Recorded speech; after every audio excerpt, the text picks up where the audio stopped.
Hey guys, it's Paul again for Test Drive PH, and finally guys, we're back with another dashcam review. For today's video, 70mi has kindly sent us their brand new dashcam, the 70mi 4K 800SE. So 70mi was founded in 2016.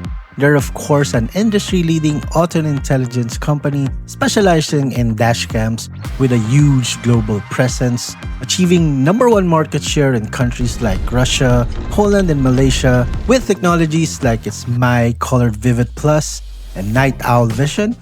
For today, we'll be doing an unboxing and checking out its video quality and other features. As you can see, 70mi has sent us the complete set along with the OBD Hardware Kit and of course an SD card.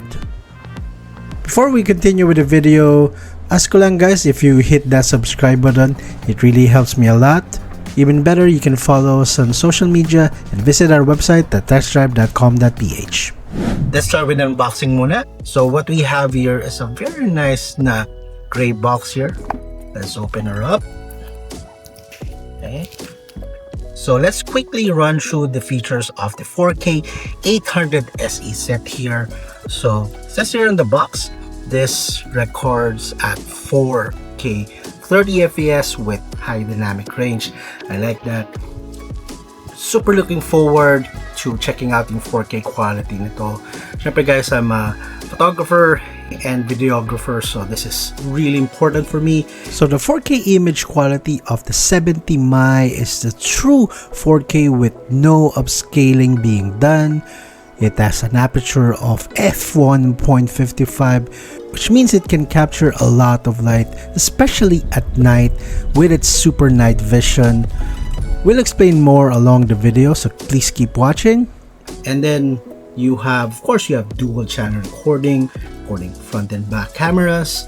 You have itong super capacitor. So the super capacitor ensures the dashcam performs accordingly kahit na mainit.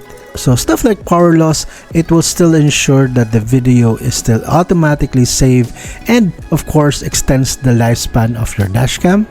Then of course we have your built-in GPS and ADAS.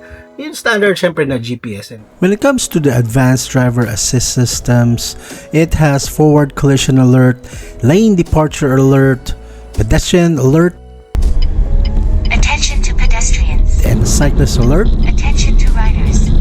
Very nice, may voice control. This one I'm also looking forward to, which is very important for a lot of people, is itong buffered emergency recording. So the buffered emergency recording system captures up to 3 minutes before a collision and 30 seconds after said impact. Para sigurado there's enough context and after said accident. This also ensures that the recording itself is safe and it doesn't get overwritten by your regular recordings. Awesome that it has Wi-Fi 6, very modern.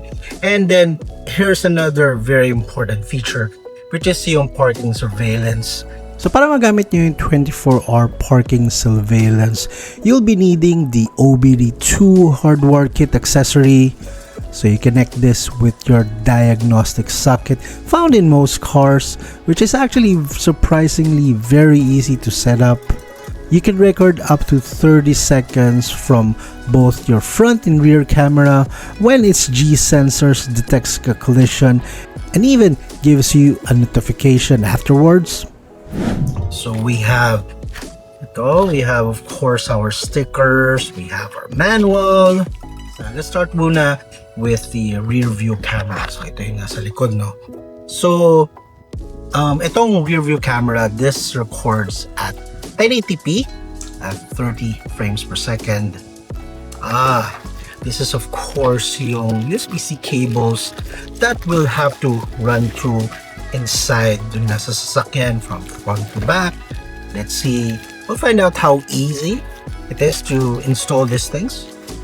Never my favorite, to be honest, so hopefully it's gonna be easy. This is nice, very useful. The past dashcam that actually reviewed didn't have this. So this just shows that 70mi knows what they're doing, so that's very useful. What's this? Okay, so for example, you also have the option of running it through your 12-volt socket here. So this is actually my first time reviewing a 70mm product. So next up, we're gonna connect this to our Passion Pony. Alright, we're about ready to install the dashcam inside our carrier. So the chosen card that we're gonna be installing it in is this full EV card, the Bastion Pony. Installing the 70mm dashcam was fairly straightforward, where we first attached the front camera, the rear camera, then the OBD Hardware Kit. So nakita tayo ng very kind nating neighbors. He's helping us out para mas malinis. But however, you can always naman DIY if you're actually the hook thing is actually very useful. Then what's left is just put in the SD card, turning it on and checking the buttons, and of course the app. So the first one, this actually cycles through the front camera to your rear, to your front, and it's actually, the screen here is actually pretty big na you could even use this as parang rear backup camera. So next button naman is, for example, nabangga ka, you could easily press this. So it will record a emergency video, I would think maybe for the last couple of minutes. And the next button would be ito. Obviously, this is the review the videos. So let's say we're gonna check this out. So ayan, we can easily play it. Ang ganda ng niya, controls niya dito sa baba, very easy to use. So we're gonna use the fourth button here. So yun, nandito yung menu natin. So we have different functions like yung sa system settings. Then one of our favorite features is the 70mm app, which of course you can download on the Play or Apple Store. You can have multiple 70mm products on your profile. The app is very responsive, easy to understand, and has all the controls you'll need to personalize and set up your dashcam. Moving on to the image quality, its 4K front camera looks great at daytime. It's sharp and the colors are nice. At night, it's still very usable, definitely better than what we've experienced in other dashcams. Although for the rear camera, since it's only 1080p, the image quality isn't great. It looks muddy and the glare is considerable, especially if there are a lot of cars behind you. Attention to riders. So guys, here are my final thoughts.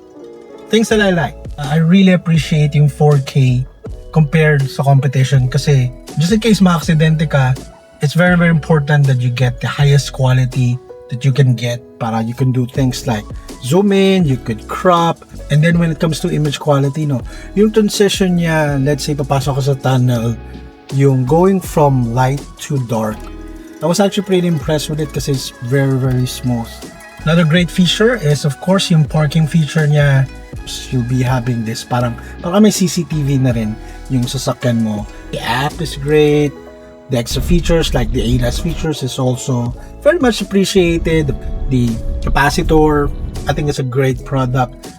That's it for me, guys. You've been watching Tesla PH. I hope you like this video, so please leave a comment. This is Paul again, and I'll see you in the next video. Bye for now.